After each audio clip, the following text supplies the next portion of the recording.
সবার আগে সকলকে জানাই হ্যাপি নিউ ইয়ার। তাই ভাবলাম নতুন বছর একটু মিষ্টি মুখ করে শুরু করা যাক। আজকের রেসিপি ভার্মিসালি ক্যারেট পায়েস। সবার আগে গাজরকে গ্রেট করে নেব, সামান্য পরিমাণে গোবিন্দভোগ চাল, কাজুকে ভালো করে ধুইয়ে মিক্সিতে ব্লেন্ড করে নেব সামান্য দুধ দিয়ে। ক্যারামেলের জন্য সবার প্রথমে 1 কাপ চিনি কড়াইতে নিয়ে নেব।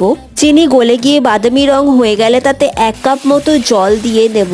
2-3 মিনিট ফোটানোর পর ক্যারামেল আমার এখানে রেডি হয়ে গেছে।